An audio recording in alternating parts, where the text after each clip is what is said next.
So, dear Dharma practitioners, through these ongoing meditation sessions during this time period, we try to give you kind of like a holistic understanding and to build up a very clear foundation regarding especially the Vipassana meditation. Because when it comes to the Buddha's teaching, it's mainly to get into depth. You have to know these teachings of Vipassana. And even though there are more other teachings and the sutras and the academical level of any different kind of explanation regarding the Buddha's teaching, when it comes to your life, this is depend on practice. There's nothing else. This is not depend on theory or believing or hopes or any kind of other third party initiation. This all depend on practice, because when you practice yourself, you're going to understand this. So when it comes to practice also, you have to remember, so the teaching is important, and at the same time, intention, the reason you come to practice, also important. So this both should come to the right place. So that's why always remember the intention. When you come to the reasons, you always look for the truth. You're going to get into the bottom. You don't trying to find a way to manipulate that whatever the experience the way you want. That is where you need the awareness, because the mind is very tricky. Mind play magic, not this outside world. Our own mind play magic. You all have seen it. You all have experienced it. So sometimes we caught up in that magic within our own ideas, thoughts, desires, feelings. And then later, when the show end, then we have to deal with results. And then then the struggle come to life. So, but when you have the awareness, recognition, so whenever whatever come to your mind, thoughts, once you're able to see very clearly, in that very moment, you get out of the struggle. The seeing take you out of the risk. If you don't see, remember, it's always go with the struggle. And we mostly use the word the ignorance. And when it comes to the opposite side of the ignorance, negation of the ignorance, mostly we use the wisdom. But if you go to the depth of the wisdom, how somebody become wise, and when somebody is doing that unnecessary thing, very easily you can recognize, you can say, this is ignorance. But how you can tell someone to, because you can tell many things, do this way, do that way, don't do this, don't do that, you can tell that. But that itself, the person not going to understand it. So the very reason the ignorance happen, not because of lack of wisdom, lack of awareness. Because the awareness is the reason. And when you develop the awareness, what will happen as a result? Whatever the mistake that person keep doing going to disappear. And the right result comes. That right result you can say, and you can name as wisdom. So otherwise, people without awareness, people cannot become wise. That is where mostly people get misunderstand and learning. And look, where more than any other time, we have universities, we have more educated people, and the technology and the informations and everything around us. But still, we are not capable to become wise. The reason sometimes we think gathering information, collecting information, and then repeating it in a certain way, and we think it is the path to wisdom. That is not the path to wisdom. The path to wisdom is awareness, recognition. When there is lack of recognition, as a result of that, all the unnecessary things come to us. Not because of the information, not because of lack of the knowledge. When we look the human history, generations to generations, the knowledge become new. But then how in the ancient time people used to do a lot of things, and it's kind of like it's kind of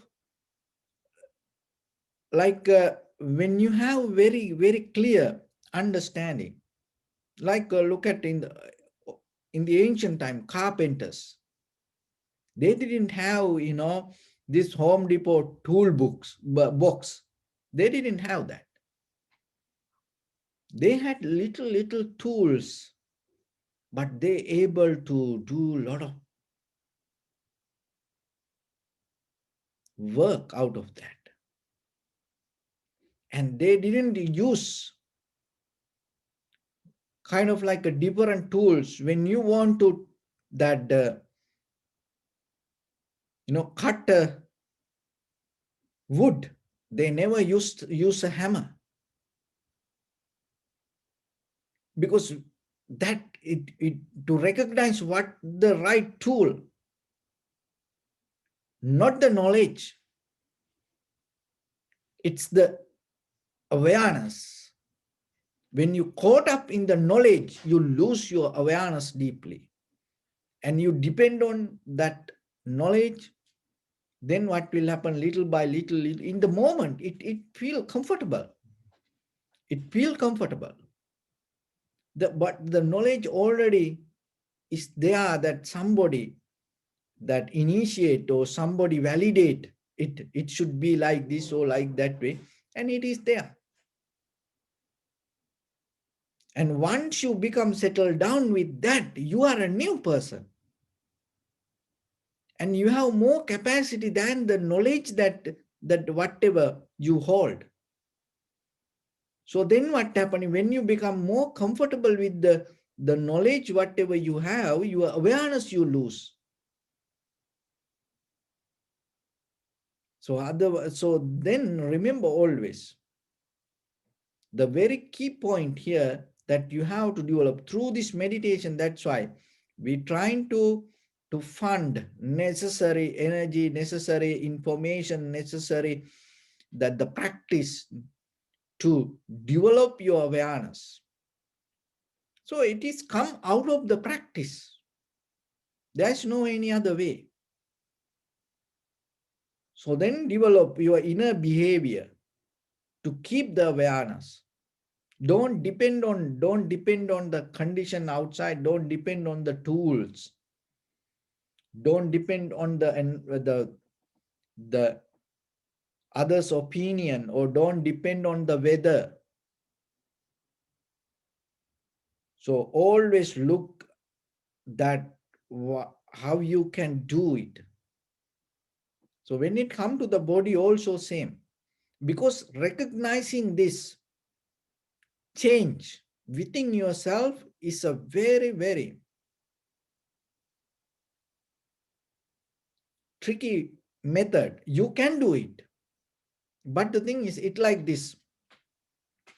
So, and mostly when you look that before the Buddha and mostly that other people used to have the idea of the karma. No, even in the world today, still people this keep carrying the word karma, and it become more popular than any other time now. So when it comes to the karma, karma is a result. And your eye, ear, nose, tongue, body, mind, this everything for the moment, in this very moment, your life is a kind of like the karma, that whatever that you did in your past, that's why you experience this life today. So this is the result. The most of the people in before the Buddha, what they did, even still they do that. They struggling with the result to get out of the karma. They mostly struggle with the result. So that's why sometimes people hurt themselves. And sometimes people blame themselves. And when somebody doing something and that doer, the person itself is the result of whatever the karma, then rather than seeing the reason, cause, then you go with the effect and you go with the person and you try to punish to the person. But you never saw why this person became like this. So in the Buddha's teaching, through this vipassana, it take a deeper level of landscape, to see the landscape when something happen, not to go with it. It is a very, very careful technique. You can do it, because if you cannot do, then this teaching invalid. You can do this. Rather than, only thing you have to know this. Rather than go with the result, you start to look for the reason. So if you go with the result, it's like you look outside. When you go to look the reason, you go inside. So the vipassana is a method that we call inside meditation. It's kind of like you go into the reasons, not the result. You don't look into result, because the result helpless. Look, you are, when it comes to the karma, that this very moment that exists, that it is helpless. Why? Because it is the result of the karma. How this became like this? When a person gets angry, mad, disappointed, ill, so painful, so this everything is result. But if you try to deal with it, it doesn't work. Then again and again and again, you have to deal with that. But if you start to look for the reason, and when you're able to go into the reason, you start to see something else. So then within yourself, learn to observe the reasons. So then, listen this very carefully and be with me. So when you observe a sensation,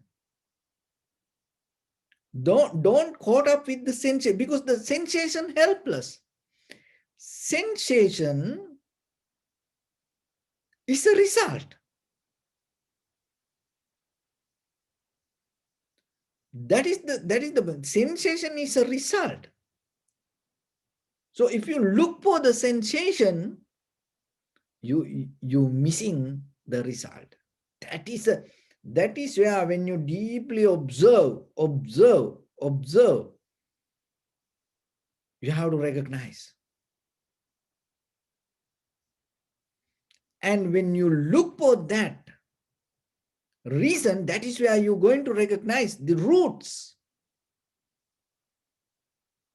From where this come? Don't look what came. As example, and sometimes you can tell my knee pain, pull, my back have a pain. So it is a result. But if you don't categorize it, put a name on it, and you don't go with the face value, you start to look deeply. To look deeply, the very first thing that you have to do, you have to detach from the whatever you experience. Because if you try to go into the experience, you already passed the point. Why? Because there is nothing kind of like a present moment.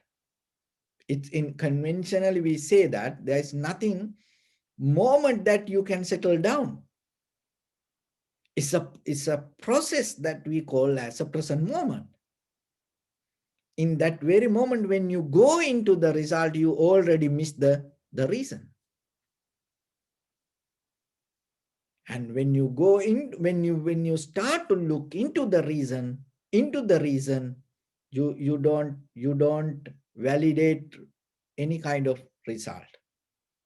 And that is where the mind in the very first level, that is where the mind detach from this all the reaction patterns, because we have a habit to react to this entire eye, ear, nose, tongue, body, mind feelings. So that when it comes to the Dhamma, the Nibbana is within us. And the Nibbana is within us. And that's why in the very fundamental level of explanation in Abhidharma it tells, Chitta, Chaitasika, Rupa, Nibbana. So under the thoughts, the mind, and all the formations, and the Nibbana. This Nibbana is a result of your mind. And it is there.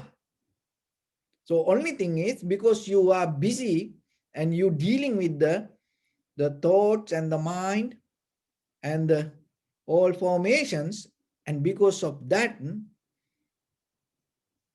you cannot, you have no access to the deeper level of this Nibbana.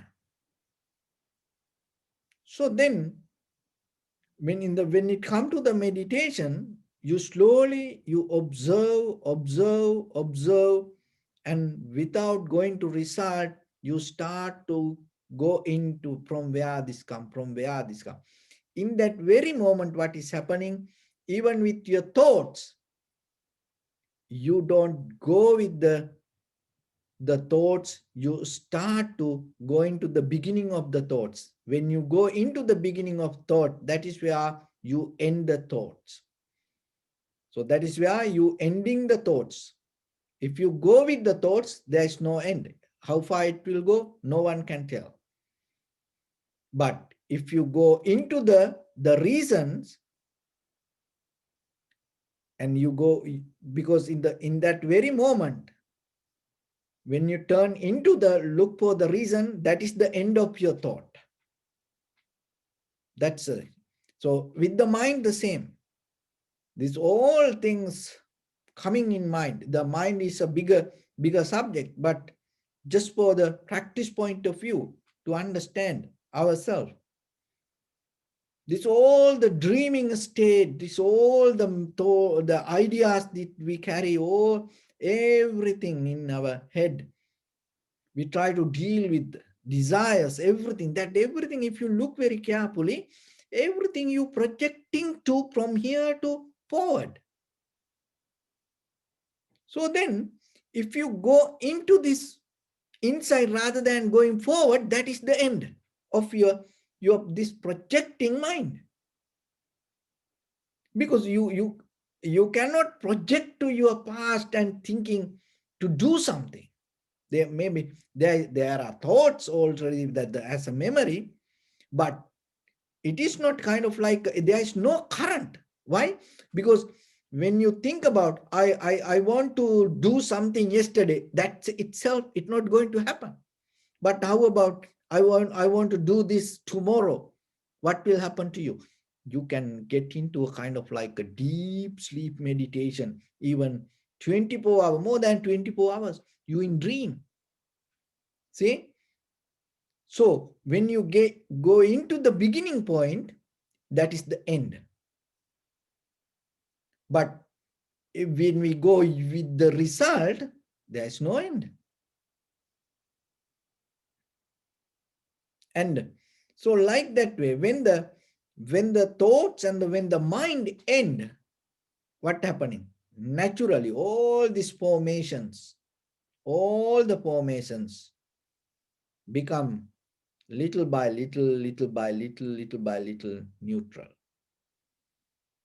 So this all the mind, thoughts, formations happen. And there are two reasons. One reason is avidya. So the avidya means ignorance. Another one is desire or the tanha, craving. I want this. I want to become this. I want to do this.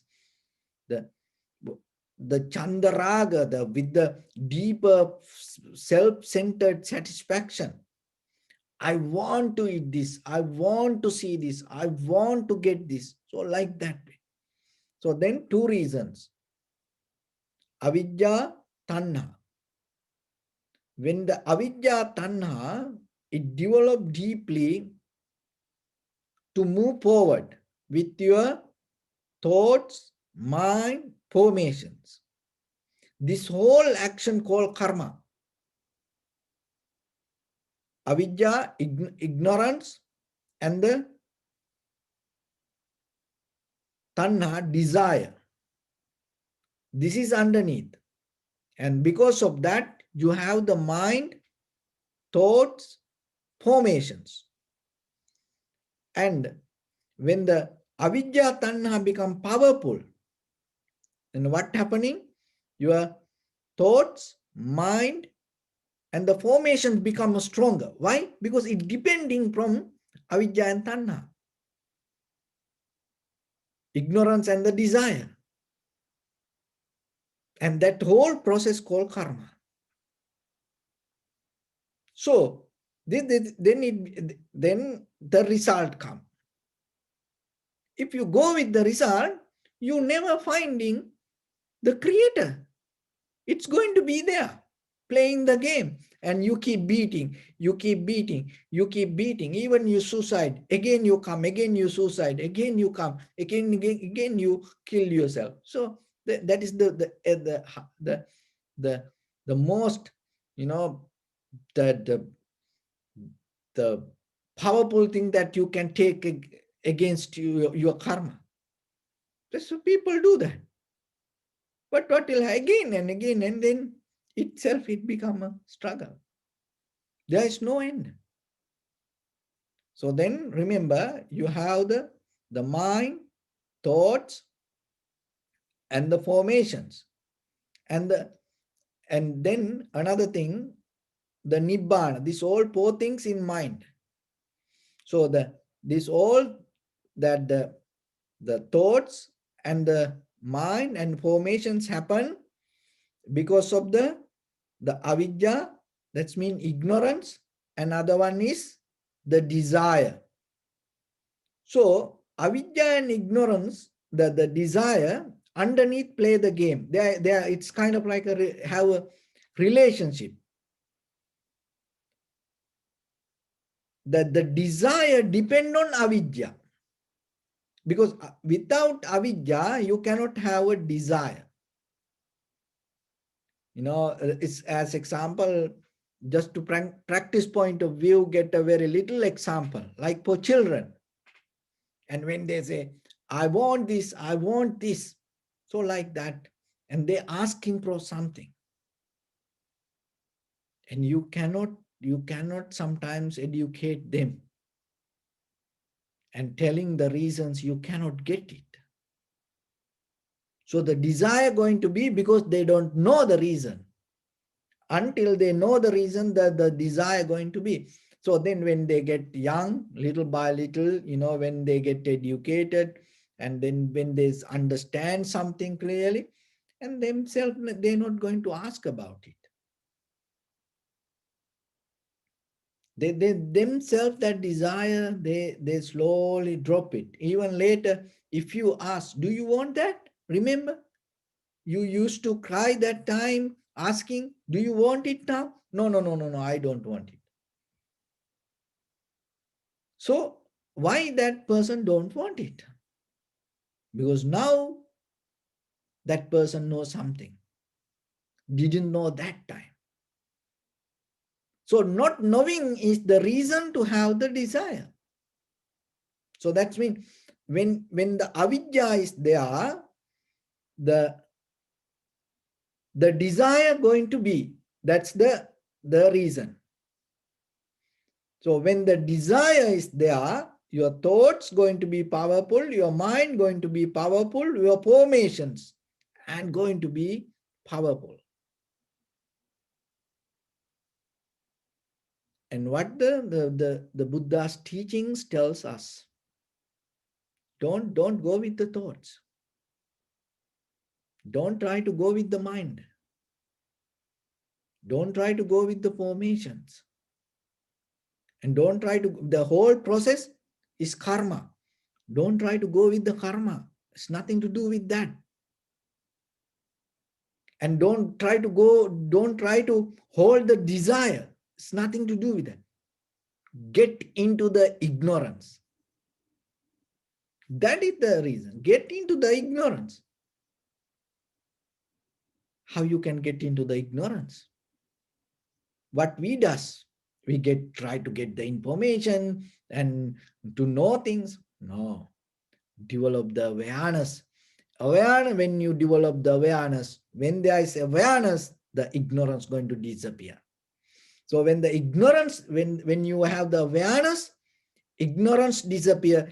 When the ignorance disappear, desire cannot be there. Desire cannot be there. So when the desire cannot be there, thought not going to be there. See, when you have very craving thoughts, when you want something, when the desire go away, what happening to that, all the thoughts? You say, forget about it. I forget it. I let go it. I don't think it anymore. See, the thoughts go, the mind go, all the formations disappear. And all the projecting disappear, go away. That means you get out of the karma. So then it like this. Okay, remember. So this is the nibbana. This is the underneath your mind, and then this is the karma. Karma means chitta, chaitasika, rupa, and the chitta, thoughts, mind, chaitasika, rupa, chaitasika, thoughts, chitta, mind, chaitasika, thoughts, rupa, all the formations and all this recognition, that everything. And then underneath,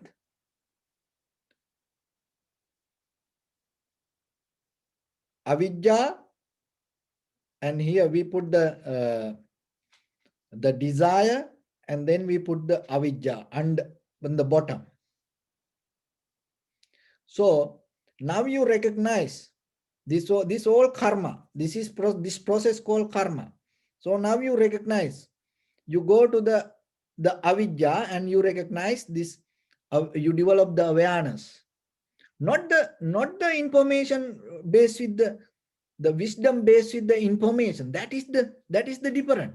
When it comes to Buddha's teaching, not the wisdom knowledge depend from informations. We talk about the awareness. So when you develop the awareness, what will happen? You drop your avidya. So when you drop the avidya, the desire cannot be. So the desire going to disappear. When the desire disappear, your thoughts going to disappear. When the thought disappear, your mind going to from here formation forms, all the forms going to disappear, and then the thoughts going to disappear, and then your mind going to disappear. Okay, it's like this. So this is the nibbana. It covered by this karma, this whole process. What is avidya, tanha, that means desire, and this one is the formations and the thoughts and mind. This all covered. This your nibbana. And then what you try to do now, that you, this is karma. So then you bring the awareness, practicing through vipassana. You bring the awareness to this process. The first, you go to the bottom. The reason avidya happening because of lack of awareness. So then the vidya means you develop the awareness, and then you slowly get out of the ignorance. When the ignorance disappear, your desire going to disappear. When the desire disappear, your all formations disappear. When the all formations disappear, thoughts disappear. When the thought disappear, your mind disappear. And then what will happen? Your nibbana going to be there. So that is what the Buddha talked about. So then this is to get into the bottom of the avidya, the developing awareness is what? It's not, you can think about something. It is not you learning something. Of course, in the surface level, you address to the face value of your mind. That is not awareness. Just remember, telling to a child, learn something, learn this, do that, do this, child will do that. But how about if you train that, the giving opportunity that child, teaching that child to to develop the awareness, observing maybe what you see, and telling child to do this way is you you you allow that child to drop the awareness, and child becomes so comfortable, and then that child do that whatever the way you tell. And another example I will tell you. And sometimes when another person in lack of awareness, that means that person cannot see what to do. So sometimes you cooking, and then maybe your husband or your children come and try to help you, and then you tell, oh, can you cut these onions? And that person in lack of awareness, and that person tell me how to cut. And then what you do, you take an onion and you start to sew, and do this way, do that way, do this way, do this way.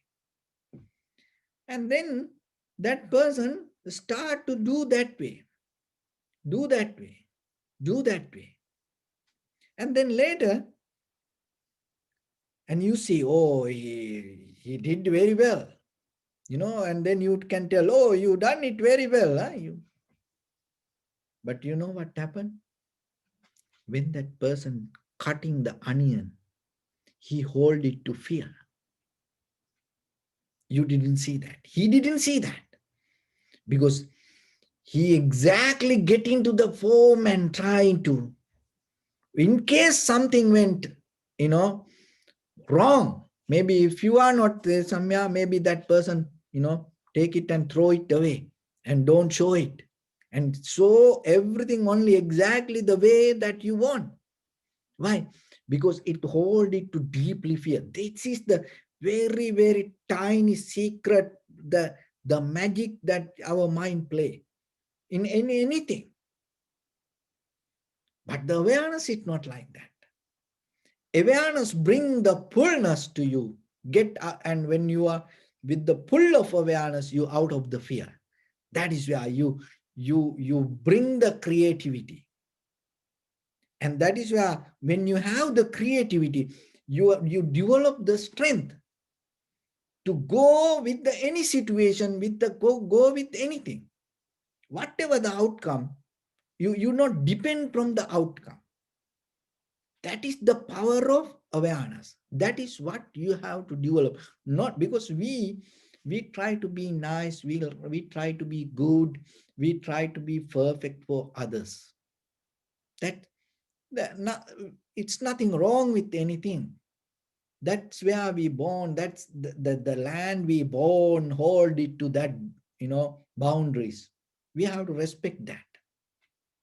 But our purpose is not, having and living here and making everybody comfortable and becoming comfortable and dying. You see, what's the point? Then you're going to born again. So our purpose is more deeply, without disturbing to that. We respect to that. Without disturbing to that, we deeply go into the reason. Look into the reason. And you go there and you work with that. So remember, the bottom of this all come out of the ignorance, avidya. And when because of the avidya, the tanha or the craving arise. And tanha jayati soko. When the tanha arise, when the desire arise, all the misery, everything come with that. And then, and with that, all the karmic patterns, thoughts, mind, and the recognition, everything that arise. So then learn to go into the bottom and work from there. And once you start from there, other things cannot take. So otherwise, don't struggle with the outside result. So that is the essence of the practice. That when you go into the depth, you cannot be busy, you cannot be loud, you cannot take a lot of things. It's like that. You have to be very minimized, and you have to be very limited. And so, and you have to be very slow, and you have to be very sharp, very clear. Those are the things when you go into insight, you have to develop. This all come out of the practice. So that is why the authentic teachings of the Buddhas in this, when it comes to this vipassana level of practice, remember this all, it's through the books or through the listening like this way, or through chanting, praying. It's nothing wrong with this. This everything we need. But finally, end of this all, it depends on your practice. How you put this everything together, going to change this all. So then remember, every day, make very clear within yourself and don't address to result. Learn to, it doesn't matter how hard it is, how difficult it is. Learn to look for reasons and you will find it. The finding the reason is the solution for the result. When you find the reason in that very moment, the result anymore cannot exist there. So with that, I bless upon everyone with this good practice. May all of you be well, happy and peaceful. May no harm come to you. May no difficulties come to you. May no problems come to you. May you also have the patience, courage, understanding and determination to meet and overcome. inevitable difficulties in your life. During this time period, may everyone stay healthy and safe, and finally, may all of you attain supreme bliss of Nibbana. Sabbityo vajjantu sabbarogo vinassatu mati bhavatantarayo sukhi digayuko bhava. Ittavata cha ammihi sampadam punya sampadam sabbe deva numodantu sabba sampatti siddhya sabbe bhuta numodantu sabba sampatti siddhya sabbe satta numodantu sabba sampatti siddhya idam me punya kammang asavakkaya vaham hotu sabba dukkha pamuncatu. Bless you.